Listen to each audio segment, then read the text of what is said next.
You're listening to the B&H Photography Podcast. For over 40 years, B&H has been the professional source for photography, video, audio, and more.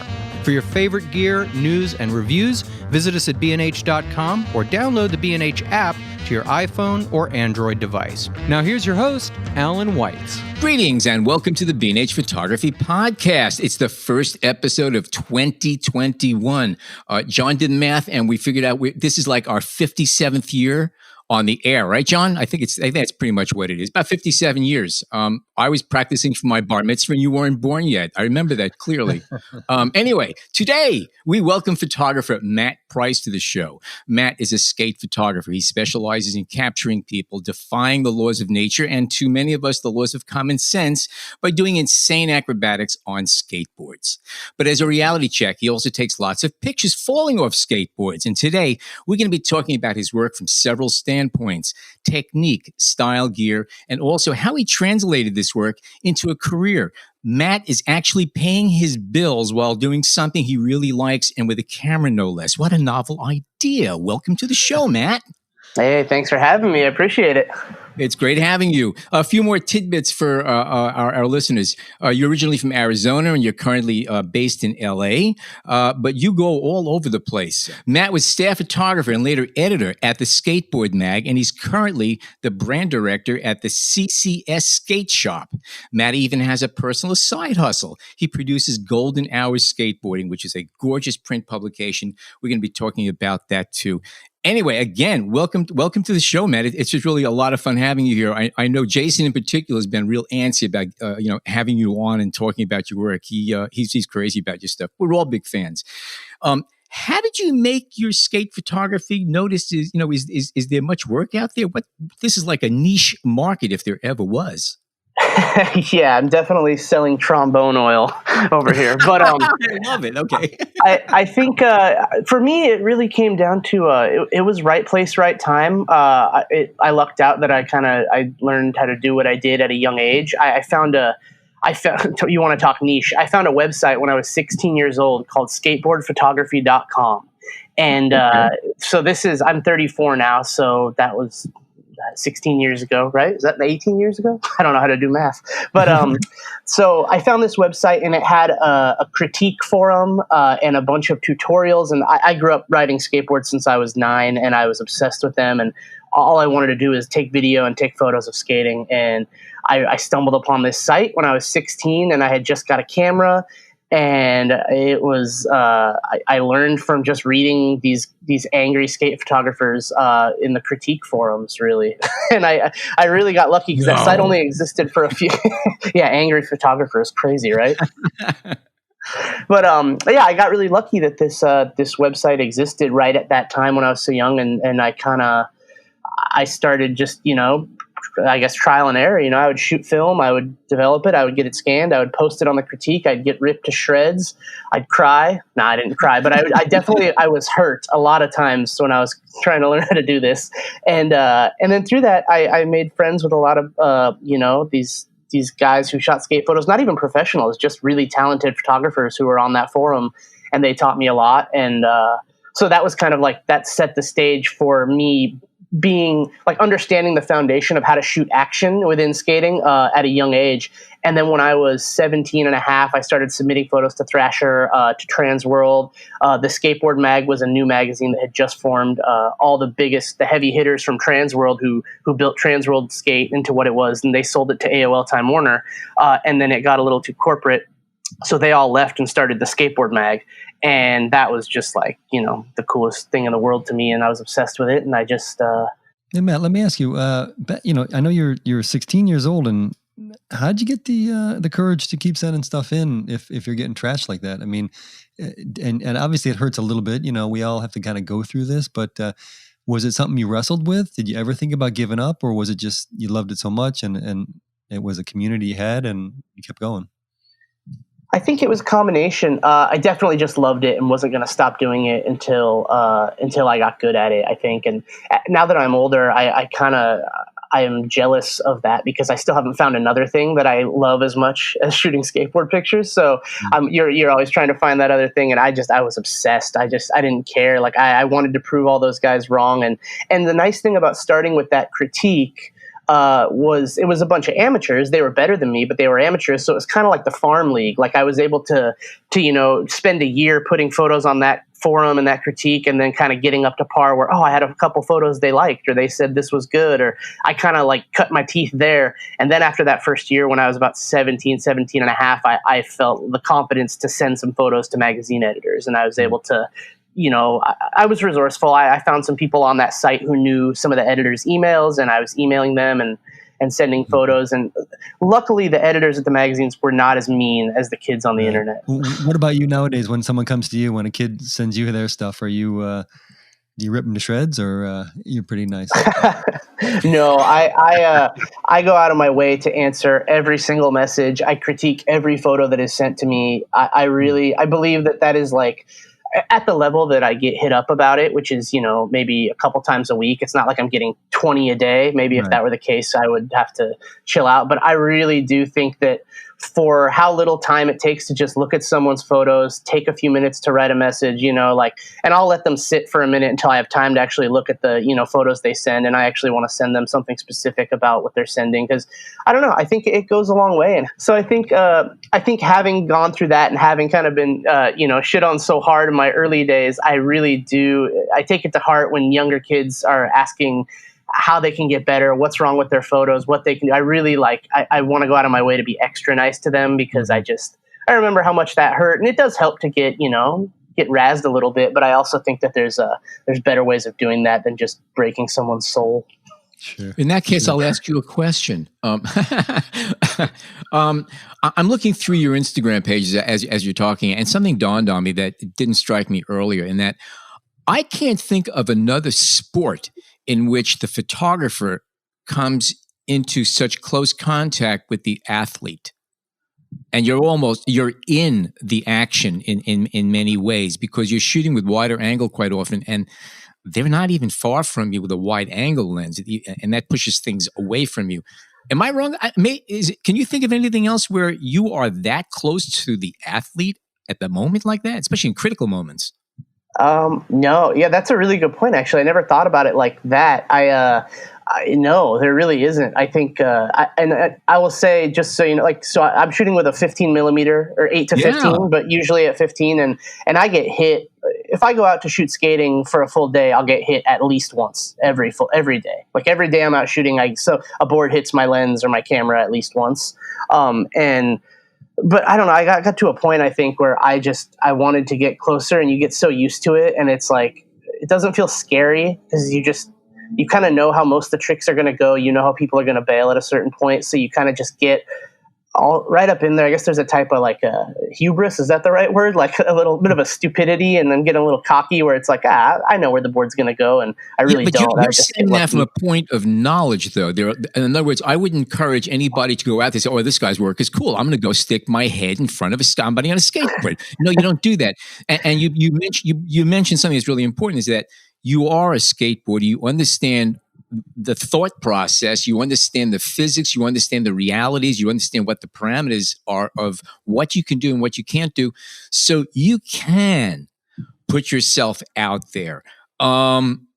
And when they get the hell out, usually, okay? And, I imagine you do get, dinged up and banged around a lot. And I imagine you must have an interesting warranty company for your gear. So, yeah, it's called my savings account. But I think, I was going to say, I think there's something really unique about shooting skating, and it's this really perfect blend of like studio photography and sports photography, right? So the part of what allows me to get so close to someone when they're doing something that is like dangerous or kind of sketchy is because the people I'm shooting with most of the time I have a relationship with, they trust me, they know what I do, they know that 9 times out of 10 they're not going to hit me, and there's a trust there. So the best photos, the ones where I'm the closest, are usually with people that I've shot with a lot, and it's all kind of like it's planned, or most of the time. Like no one's rolling up to a ledge or a set of stairs and I don't know what they're going to try. So that's also super helpful. It's not like when you're shooting a basketball game or a football game and it's very unpredictable, and which that's a whole other rad part of sports photography is it's all unpredictable. So getting something you didn't know was going to happen is incredible. But at the same time, you can't be so up in the action because you'll just get destroyed because you don't know where anything's going. When someone has tried a skate trick, 20 times already, you see the patterns, you see how they're bailing, you see how they're doing it. And sometimes they'll try the trick, 5 or 10 times before I even get in there to shoot one. So that helps a lot too. Obviously there's still going to be lots of unpredictable stuff that happens, but it's kind of like as if you were in like a studio and you're like, okay, I know where you have a mark, you're going to stand on your mark and you're going to look to the left. It's like, I know they're going to be doing a kickflip, they're going to be popping at that crack, and I know they're landing here. So that's helpful to get the confidence to kind of be up in there, I think. Let me ask about that. That's a good point. I mean, do you consider yourself good at directing? I mean, how important are those skills, and did it take you a while to develop them? I mean, Yeah, no. So it's funny. I've kind of learned in the last few years through my new job, actually, where I'm a marketing director essentially, and I've learned that like I am kind of a director because also a producer. There's a lot of stuff in skating that you do for a decade and you don't realize that you've been location scouting, producing, directing. You've been your own PA. You've literally done every single job on a photo set or a film set because you never thought of it like a production, but it really is. And direction is something I realized that, you do have to be pretty good at to do this kind of work. You do have to, because you set up your lights, you know where the skater has to go and move around them and stuff. And usually you're not telling the skater too much about what they're going to do. They're choosing what they're going to do. But there have been times where, you suggest like, hey, do you want to come at this angle maybe, or hit this a little bit more like this? Cause I think this would look cool. Or, if they're really comfortable with the trick they're trying. So there is definitely a level of direction that goes into it. And I just recently started kind of like understanding all the other roles that you play, not just taking the picture. No, I totally hear that. There has to be a lot of adrenaline for you as well as for the skater. I mean, did you kind of take the rush that you got from skating and translate it directly into photography? And do you kind of feel that rush and that competition and all those elements that skaters feel? Yeah, I think you do. I think for me, so I think there's a bit of a misconception sometimes about skateboarders and skateboarding is that the kind of the adrenaline rush factor, which is part of it. There are certain skaters who live for the adrenaline. They want to jump off the highest thing. They want to fly out and they want to be in the air as long as they can.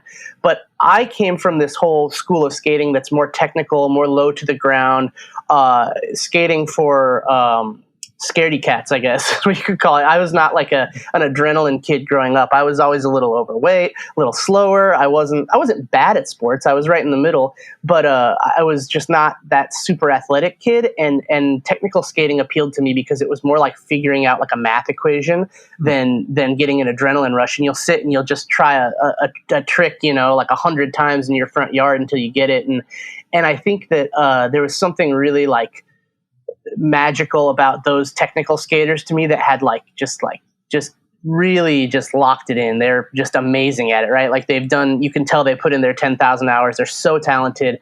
I always just thought they were like the coolest people in the world because they had this confidence, like the confidence that comes with like crazy talent.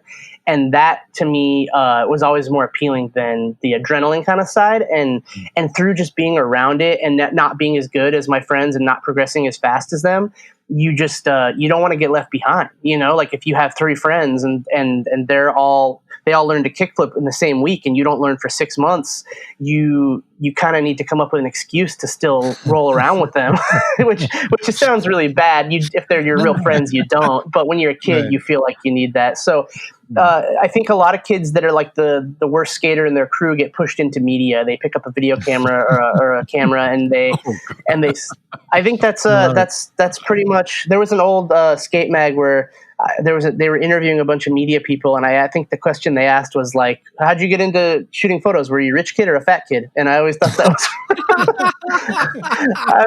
was really funny, and I was like, "Well, I was the latter." So I just I wanted so badly to be around it, and then I learned. I was like, "Oh, you can." I was like, "This is the hack.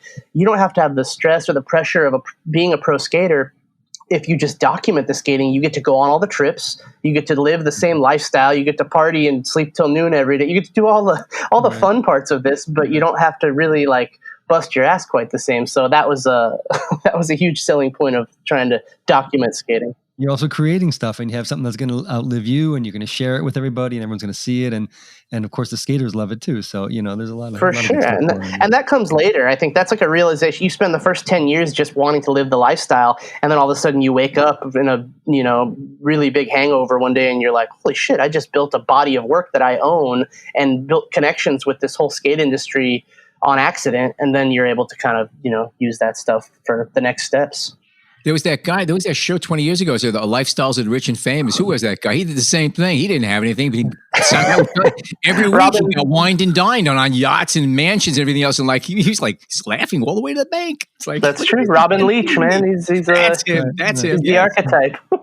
Let me ask you. You're talking about technical moves, and how important is it to actually document a certain move? I mean, when you're out there shooting with somebody. Something that and other skaters are going to recognize, but the rest of us maybe not so much. I mean, does a good photo, let's say, is going to outweigh a shot of a particular move, or is that kind of two separate skills? Yeah, I think it's two different kind of styles of doing this job, really. It's like a good example would be like Thrasher Magazine, which is like the largest skate media in the world currently, and they are kind of like the leading authority on skate media. Their whole style is kind of focused a little more on documentation versus like creating. And that when it comes down to that style, like a lot of the photos you see in that magazine are very like clean, straightforward, really even lighting.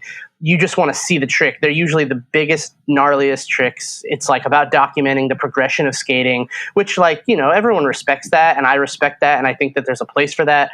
The type of stuff that I do though is the exact opposite, and the stuff that I like the most, which is kind of creating and distorting and like building some drama and working with the skater to take a trick that isn't really like an industry leading trick. The trick itself is not going to make anyone's jaw drop, but maybe the way they do the trick, there's this really unique part of how they do it, or they catch their kickflip in a certain way where you're like, oh, but if I can get the lens really close to your back foot while you're catching your kickflip like this, that's going to be a really cool photo. And then that's the photo that I want to make with the skater versus like, oh, who's doing the hardest trick? Let's just go and document that. So it's important, I think, to document like difficult tricks, but the style of photo that I shoot that I've really fallen into shooting more and more of is less about the difficulty level of the trick and more about like what's happening, where's the nuance in this, like where the little subtle hits that we can focus on,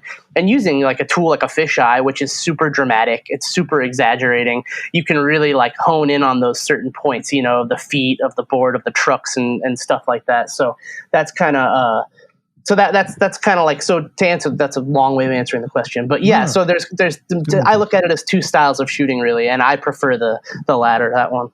Now you mentioned early on that is an interesting thing. We were talking about how the proximity that you are to your subjects and all that stuff, and you said that what you're doing is a combination of sports and studio, and it is because you do use flash for a lot of your stuff, especially a lot of your close-up, real dramatic stuff with the wider angle lenses that are pretty obvious there.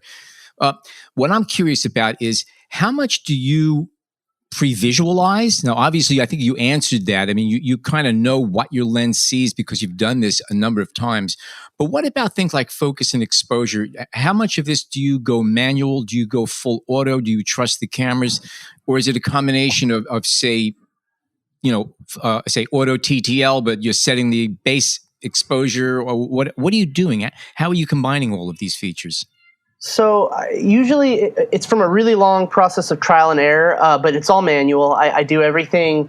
I shoot everything manual. I'm sad to say I don't even know what TTL stands for. I've always seen it on my flashes, and I never used it because I don't understand it. But I kind of have a formula for most of my fisheye photos, and usually it involves manual focus. There's a sweet spot on most fisheyes, where as long as you're shooting at f8 or higher, most everything is going to be in focus. So you find the sweet spot on your lens. Like I remember when I used to shoot with a Hasselblad and a 30 millimeter Zeiss lens, that was a really big talking point among skate photographers who shot Hasselblad. Like, where's the sweet spot on this lens? Where's the sweet spot on this lens? Because a lot of the time it's just set it and forget it with fisheye focus. And then as far as flashes go, I just always set my flashes at a quarter or half power, and then I just kind of move them around from there. Now that it's digital, it's really easy with trial and error. And there's kind of like a nice imperfection that comes from that, because I think if you chase, like, every now and then I'll try to like really get sharp focus on a certain point in a fisheye photo, and it is like excruciating. I'm not good at that. I'm way better at just like setting the basics, leaving it to chance, and just hoping that it looks cool, you know, kind of capturing the energy there. So it's definitely settings wise and stuff. It's a formula, and I don't break from it too often. But the thing that you do differently every time is you move around, and you spin around the skater, and you kind of try different angles and different styles, and moving the light, I think, is super huge. But as far as the actual settings of everything, it kind of just stays the same. I'd say 85 to 90% of the time. So you're basically concentrating on taking the shot. The technical part is essentially transparent to you. You're just aiming that camera and taking pictures at that point, which is what you should be doing. Yeah. I mean, I think it's about, I'm at this place now where I'm just really, like, I always explain it, and it kind of sounds pretentious or kooky or too arty, but documenting the energy rather than you're telling a story, right? Like, you can either tell the story of a trick, he came from here, he went to there, or you want to document the story of the energy, which is like, none of that shit matters when you're just trying to tell the energy story. You're like, all that matters is like shapes and blur and like spin and like, I don't know, whatever just gives it the energy. So it's all about just getting as close as you can, and then pulling back, and then, getting underneath someone or getting above them, and trying 17 different angles till you just have one that you and the skater agree, like, oh, that's the angle, let's go in on that. So it's kind of just about finding that energy. Do you always kind of work with the skater? Do you show them the images? Do you get feedback, and do you consider it a collaboration pretty much always? Most of the time, I prefer to. There are times where I'm like, if I get hired to do a shoot, and sometimes the skaters don't care. You're always going to get better images when the skater does care, when there's someone who wants to look at the photo and they want to have ideas as well. Like that, I love that. Like, I'm not the person who I welcome any like collaboration or ideas from the skater, for sure, because that's exciting to me to work with them. There's some skaters who just don't care. They don't even want to see it. They don't really like, and it's not that they don't. That sounds shitty. They don't care, but they don't really like. It's not that they don't value the photo. They're just focused on what they're doing, and they trust you, and they're like, yeah, I'm good. Yeah. So it just depends. The better photos to me always come from when the skater does want to see it, when they do look at it, when they can look at what they're doing and be like, oh, maybe I'll try this different, or that's a really like special kind of process that happens. And it doesn't happen with very many, but the close friends, it does. When you're trying to create a blur, have you developed any like tricks and techniques that work for you, or is it really just kind of trial and error for each situation? Slow shutter and drink too much coffee, I think, is a good combination. That gives you a nice little jitter every time you hold the camera. No, I think in general, I just keep it loose and just move the camera a bunch of different ways. There's some standard, like the swirl, is a really fun one, where as you're shooting a slower shutter, you spin, and then you get those nice swirly, perfect circle, kind of like light trails. But then sometimes, panning with the skater, if it's brighter and I'm not in like a really good shadow, then like if I'm going to pan at all, it needs to pan with the skater, or else I'm just going to get a blurry mess of soup and not get anything sharp. Because that's another thing. I think sometimes you'd see some of the photos and assume like, oh, it's just blurry and fun, and that's cool. But like, there's always one thing in focus. I try to make sure there's one really sharp point in every photo. Usually it's the face. That's Grant Britton, who's kind of the godfather of skate photography. He was my one of my early, I guess, mentors, and he was one of the owners of the Skateboard Mag. And him and Dave Swift are the people that gave me my first job. Grant always said, make sure the face is in focus, which is the most important part. Which you might not think, because you'd think the skateboard, the feet, all this stuff, but the face needs to be sharp, and then everything else can be whatever. And I always live by that rule. That sounds like a good place to take a short break. Stay tuned. We're going to be back with more with Matt Price. Don't go away.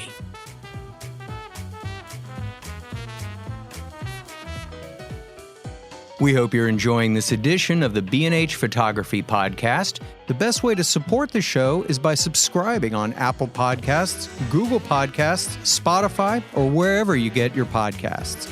For links to gear and more information on today's guests, check out the show notes in your podcast app or visit our homepage on the B&H Explorer website and join the B&H Photography Podcast Facebook group. And now, back to the show. Okay, we are back. John, you wanted to ask a question. All right. Thanks, Alan. And thanks again for joining us, Matt. I kind of wanted to follow up on something we were talking about at the end. You were talking about focus on faces. And it kind of leads me into some of the questions I had regarding working with products and brands, and when you may want to have the focus, let's say, on a shoe or on, a truck or on some, logo. How do you think about that when you're doing commercial work? So it depends, I guess. A lot of the time when you're doing like a shoot, like say if Nike hires me for a shoot, like I can work with the art director, and I honestly love those shoots when there's an art director, because it's refreshing to take direction sometime and just be like, just tell me what to do. And sometimes, they'll give you a specific, like, hey, we really want this to be sharp, or we really want to make sure that we show the whole board or the whole shoe or whatever it is.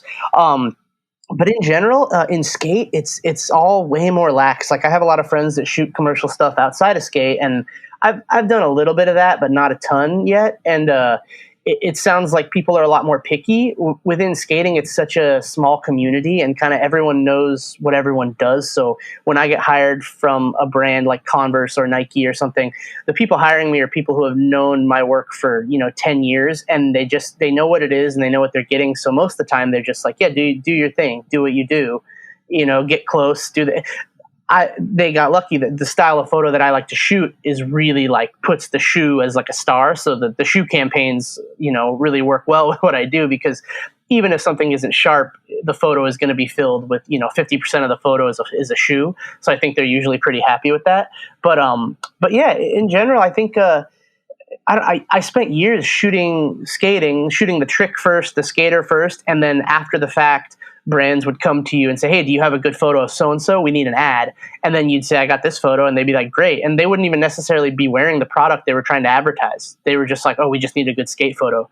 And so that's how that kind of like screwed me up for, a decade of that. And now I'm shooting and trying to, not with CCS, the work, I shoot stuff for CCS, the company I work for. And I'm very much focused on like, oh, what are we selling here? We're selling pants. I want to make sure that the pants are the star of the show, or that we want to make sure that logo is crisp. And skating has just been so lax traditionally that it's been an interesting transition into kind of like getting into that marketing mindset from just kind of documenting a skate trick and creating something we think looks cool.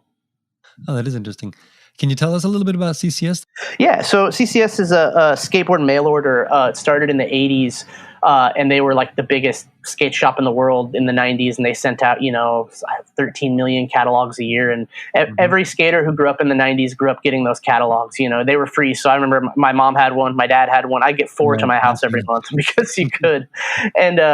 And then they had some ups and downs. They were bought and sold a few times. And then in 2013, they were about to be put out of business. And a company in Portland called Daddy's Board Shop bought the intellectual property and kind of started it up from scratch again.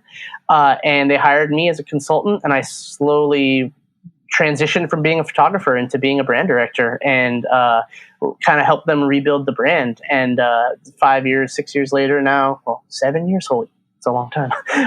It's gone well, and my job over there is pretty much oversee just all things creative marketing, the skate team. I manage currently a team of 2 people. We're still pretty small in the scheme of the world, but decent size within skating. And yeah, it's kind of a cool blend. It's really fun to kind of like oversee projects from the top now. And I still shoot on some of the projects, but sometimes I'm hiring people. It's difficult sometimes to take budget and hire a photographer when you could do something pretty easily, or for no extra budget or something like that. But yeah, it's been a really cool learning experience to kind of understand what I was doing all these years and how it can go into the bigger machine of a brand or a business or something like that. Because, it's easy to trick yourself when you're younger into you're like, I'm just making art, man. And then at the end of the day, you're like, I don't know, everyone's kind of selling something. It's kind of, especially within skating, And the sooner you recognize that, the better off you are.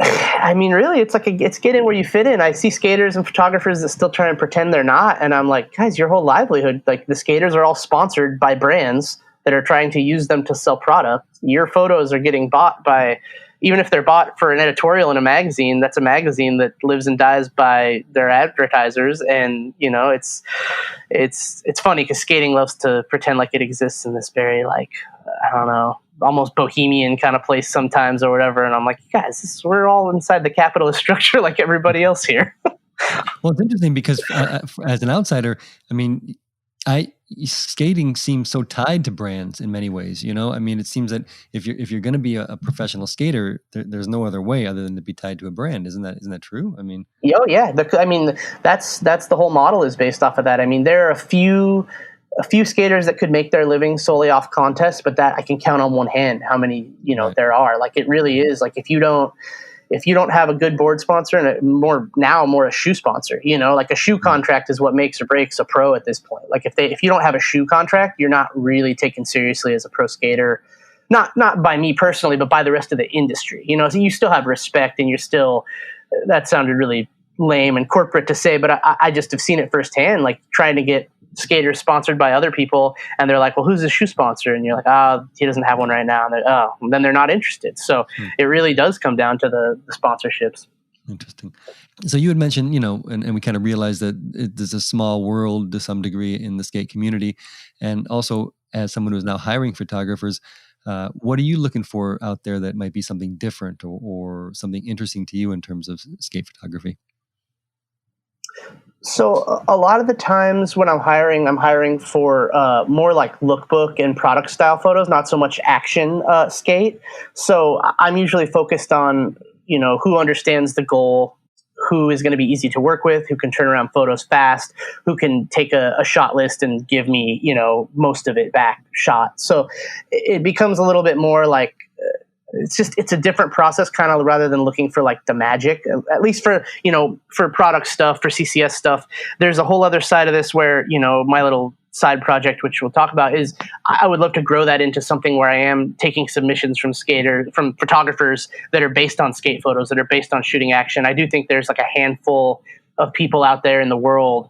And I say the world because I really think you have to kind of scour the globe to find it. I can probably think of like 5 or 6 people currently that are doing unique, cool things that I'm like, oh man, I really want to like build something cool and involve these people. Like I see their photos on Instagram and I think, God, I want to use that for something, or I want to work with this person. They're doing really cool work. And I think it's always just about like, I don't know if it's more about their bond with the skaters, because that's a huge part of it, right? If someone can't vibe right with the skater, then they're just not going to get good photos in any capacity, whether it's portrait or skate photo or whatever. And there's just some guys out there that have the mix of they can vibe with the skaters. You can tell that they're part of the crew, they're accepted, and then they're also curious with their photography, which I think curiosity is like, not super easy to come by all the time.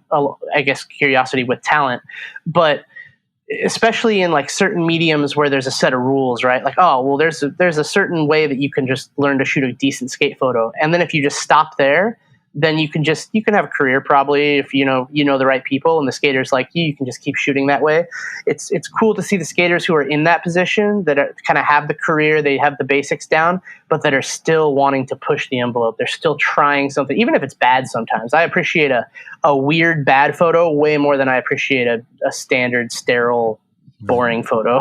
I'd rather it suck than be boring, I guess. Right. No, that's a good point. And you mentioned, photographers around the world or skating around the world, and you've traveled a lot to skate scenes all over the world, right? I mean, can you talk a little bit about, I don't know, some of your observations, some of the things you've noticed differently, particularly when it comes to photography? I mean, are there a whole other set of styles out there, and what do you think? Well, yeah, I mean, I was lucky I got my job when I started working for the Skateboard Mag when I was 19. So that was 2005. That was still a really good point in skating where there was lots of travel. There still is lots of travel, but that was like the norm for every brand. Like I'd go to Tokyo with a small wheel company from Canada. and now like that's unheard of. The only brands that travel internationally are the giant shoe brands. So I was really lucky that was still a huge part of the blueprint of the skate industry, was just constant global travel. So I got to, go a ton of places from age 19 to 26 essentially, and see pretty much everywhere. And that was that's huge during that time of your life to do that. Like I forget so often how much that I owe travel, for anything I've been able to do later, because it just opens your mind. But as far as like photo stuff goes, it really is interesting to see how photographers in different regions, how they shoot, what they're into, what they focus on. I will say the website that I learned to shoot skate photos on, skateboardphotography.com, was started by a German guy, and there was tons of German photographers on it, which is very interesting. If you want to learn the basics of something and how to do something technically proficient, learn from a German. They are by the book. Like their cameras are clean and pristine and perfect, and their lighting is they were all about perfection. And it's so not what I do with photography, but it was interesting to see, and I had a bunch of German friends that we would talk about photo, and their photos, at the same age as me, were like light years ahead, because they just were so on that technical proficiency tip. The photo style I shoot now, I notice is pretty well received in Japan. And I think that there's a lot of rad Japanese photographers that are kind of shooting this a little more looser, kind of like energy-based photo. And you can just tell, that's kind of how those two cultures, I'm sure there's enough by-the-book photographers in Japan too, but there's that kind of I don't know, maybe like a different appreciation for kind of the wildness of it and the energy and that term. I don't want to sound like a kook, but the term wabi-sabi, the perfect imperfection of something like that. I really appreciate just Japanese culture in general. And as I've done my magazine and gotten to know, some more people over there, distributors, photographers and stuff, I really, what I'm doing now really clicks over there. And I get a lot of messages from people over there, and it's cool. It's really fun to kind of see how different regions connect with, different work in ways. Let's talk a little bit about your magazine then. All right. Golden Hour Skateboarding. And it's a print publication, which is great. I'm glad to see that you're doing that. How long's it been going, and what's the overall kind of aesthetic goal? So, yeah, Golden Hour started in 2018, I believe. I was in Portland, and it was right when I started working full-time at CCS. I moved up to Portland, Oregon, where the headquarters are. I had very little time to shoot. So when I did go shoot, twice a month probably, I'd get a day where I'd get to go out with a group of skaters up there that I really liked, and they kind of had this magical thing going where all these photos we were getting were some of my favorite photos I'd ever shot. And I think there was something special that happened about having a full-time job that wasn't taking pictures, and then having free time to take pictures. Is I just stopped worrying or thinking at all beyond what I liked, right? Like I would just shoot exactly the way I wanted to, with no preconceived idea of who's going to need this for what, or what this photo is going to sell, or this or that. And it kind of did this thing where it opened up my photo work, I feel into this new realm where, I don't know, just let me experiment more. I got out of my bubble, and because it was such a release for me at that point and not a job, I made pictures that were just so different than what I had done before. So after about a year and a half of shooting with this crew, I had this stack of photos that I felt were some of the best stuff I'd ever shot. And I was really excited about them. And some of them had been printed in magazines here or there. But there's not, Transworld was still printing bi-monthly, and Thrasher, but that's it really in skate, and there's nowhere printing stuff. So I kind of just realized, I was I wonder how much it would cost to print, 500 magazines. And I did the research and figured out it wasn't that crazy. And, I was I guess I'll just make something, and it felt a little self-indulgent to make a magazine that's entirely your own photos. But then you look at other worlds and art and other things like that, and you're dude, people do this kind of thing all the time. That's nothing new. No, that's actually it's a common marketing thing. I'm not saying common, but it's been done before, and there's nothing wrong with it at all.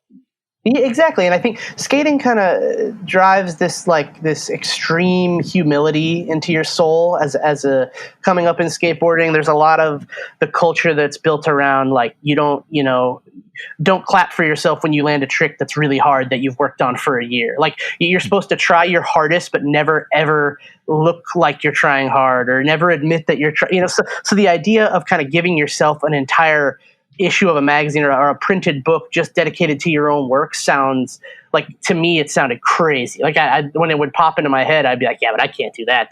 I'd be a kook if I did that. And, and everybody would be talking about that, wouldn't they? And there might be a few people, few purists out there who do think I'm a kook for doing it, but I think but everybody knows your name now. It's fine. That's true. Now, I think what I realized was the world had changed, and there's a lot of things that are a lot different now than they were when I first started doing all this, and I need to throw some of those old playbooks out the window, and actually going through with the first issue.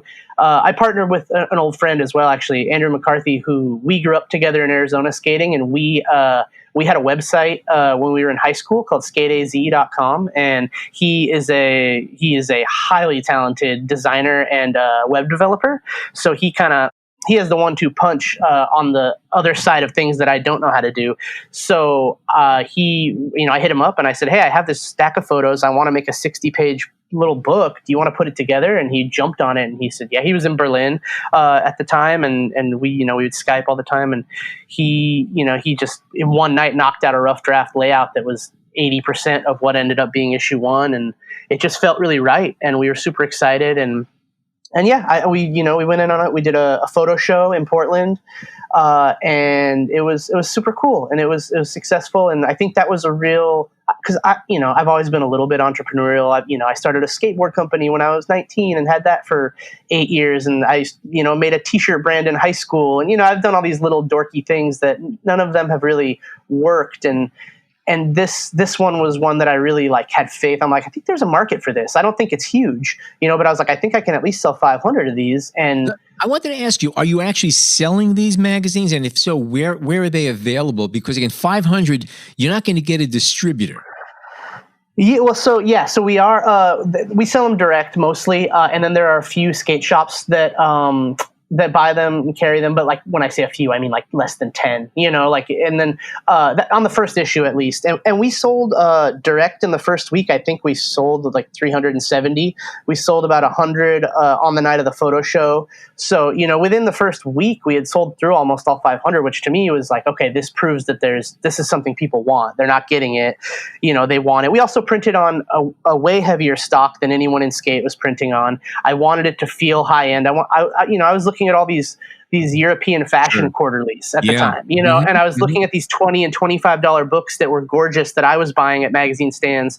And I thought, there's got to be people in skating that want to buy a high quality $20 skate mag, and like I said, let's see if 500 people want to do it. Now we're at the point where let's see if 750 people want to buy it, and then we're kind of going to push it until we hit the limit. I'm sure it's not 70,000, but there's some limit we're going to hit where we'll find the niche where it ends.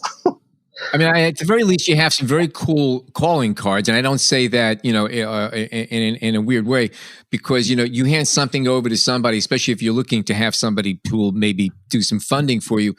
That's pretty good. That shows that you're serious and you got some credibility going on there. And if you could sell them, so much the better. I think that's just really amazing, especially in a world where everyone's online. I mean, I also really appreciate a heavy stock magazine, a good book, because it's just refreshing after looking at screens all day long. Yeah, definitely. And I think it's so cool to have something in your hands that you're proud of. I think you lose that so much, you get a new follower or whatever, or, someone DMs you on Instagram. It's like, I love your photo, and that's cool. But you get that physical thing in your hands that you created, and you can feel 100% proud of, within work, there's, I'm proud of all the work I do with CCS and with everything, but this is the thing that's completely me and Andrew, and we're very much on the same page. So when I get to put out a golden hour, I get to know that we didn't do anything. No one, we didn't have to cut any corner. We didn't have to do anything anyone suggested to us. It was 110% what we wanted. And that just feels nice, whether it sells or not. Even if one of these issues comes out and no one buys a single one, I got 500 magazines to give as gifts next Christmas. So Exactly. Good point. So we didn't even ask this, Matt. What are you shooting with? And what have you shot with over the years? Have you switched them up a lot?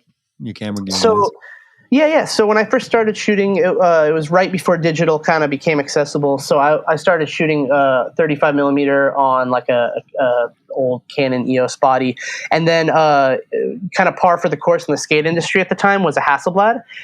So I got a Hasselblad 500C. My grandma actually helped me a ton shooting photos when I was in high school. She taught me about credit. She didn't have a couple grand to just give me, but she was like, I have amazing credit. I'll go into the bank, I'll co-sign on a loan with you, and here's the booklet, pay this off or you ruin my credit. It was kind of this high pressure thing. She's like, don't ruin my credit. It's gorgeous. And so she loaned me $1,000 to buy a Hasselblad 500C at the local camera store. And then I paid that off in 6 months. I had a job and I just, worked and paid that down. And then she loaned me another $1,000 or $1,500, or she, I think there were 3 or 4 bank loans from the time I was 16 to when I was 18 that, we co-signed on and helped me buy the gear I had. And then, so I started with the Hasselblad, then I got a couple Sunpack 555 flashes, and then got the 30 millimeter fisheye for the Hasselblad, which was the coveted skate photo lens at the time. I mean, still is. It's like one of the most gorgeous lenses in the world, but it was kind of crazy to spend, $4,000 or whatever it cost on a lens and then put it, 6 inches from a skateboarder, like when you're 18. The front element of that thing is not inexpensive to replace. No, and thank God at that point in time I was not shooting the way I shoot now. If I had one tomorrow, I wouldn't shoot it the same way I shoot the Canon. But now I shoot. I'm on a Canon 5D Mark IV. I love Canon. That's been the go-to. I tried a Sony A7 for a minute.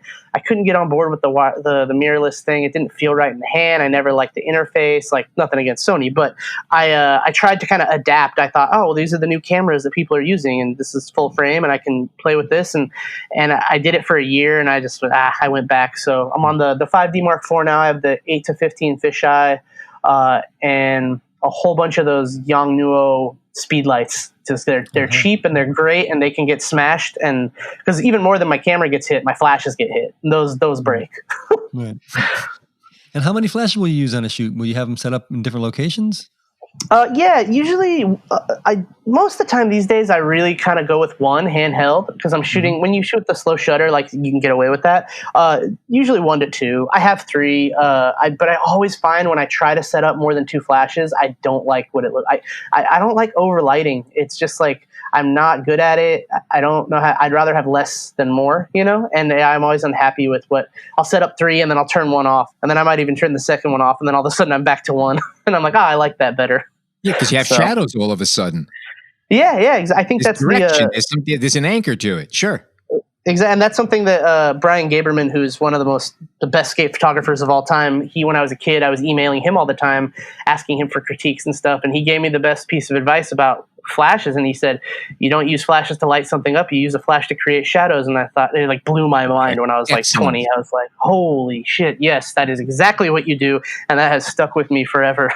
Yeah, that's exactly why you take the camera. You don't put it on the camera, you hold it off to the side. That was actually a very, very, very brilliant piece of advice that was very short and sweet. I like that. I've never heard that way, but it's true. That's great. Exactly. So concise, and I give it to so many people now, and they're asking me how to shoot with flash, and I'm just like, not to light the photo, to create shadows, because there's so many ways you can think about that, and then you realize, oh my god, yeah, it's like, and also that's where you create the drama. Like, the drama comes with the shadows. Like, there's nothing dramatic when you can see everything. Like, there's drama when there's some mystery, out there, and that's kind of I'm a bit dramatic, I guess. If you're photographing 2D flat artwork, yes, you want a nice, just a wall of light hitting it, no shadows. No, but when you're taking pictures, you want shadows. Exactly, and when you have too much light at hand, it's hard to. You kind of fight the urge to overlight sometimes. It's because you're like, oh, well, I can get this even and perfect, and then you're like, yeah, but that's not what I do. Like, I'm not good at perfect. I'm good at weird and lumpy and kind of just like dirty and. So that's why studio photo stuff has always been interesting for me. I feel like I always end up just starting with a bunch of lights and then taking them away until I have something kind of weird that I like. All right, so Matt, let me ask one quick question before we wrap up, and let me get your thoughts on it. We talked a little bit about it earlier, but do you think it's possible to create good work, in the skate scene if you're not part of the skate world? I mean, could somebody just drop in and make noticeable work? I mean, yeah, I don't want to say there's no chance that you could do that, because I think if you love and appreciate and obsess over something enough, you can make great photos of it. Like, I think that, most of the best sports photos, were shot by people who I'm fairly confident could not dunk a basketball or score a touchdown. So I think that it's possible. I think it's rare, though, because of the nature of skating. It doesn't have the giant fan base and following of people who don't actually do it like other sports do. So it's rare to find people that are going to be shooting good skate photos that don't actually skate. Or haven't at one point actually skated. There's I'm sure that a lot of the older skate photographers don't skate much anymore, but they spent 25 years of their life doing it. And it's also just the nature of the culture is like, I don't know, you just have to know, like, no one's going to kind of hold your hand and walk you through it. It's getting better and getting more inclusive in that way, but for a long time, no one's going to help you understand it. The only way you can really understand it is just to have done it. So to jump into it, without that it's just, you're not going to get the same result, I don't think. And I would love to see a world where there will be more people who don't actually skate, who could shoot good skate photos. And I've met people who have done, some decent work that don't actually skate. But I think it's still kind of at the point where you do have to do it to understand it right. Cool. There's one thing you said earlier on that I just want to go back on. I think it's important for people to note, our listeners to note, and as that you mentioned at one point that you had yourself a steady job, which meant that you didn't have to use your cameras to earn a living, and that kept your cameras fresh for the work you wanted to do, to take the pictures you wanted to do.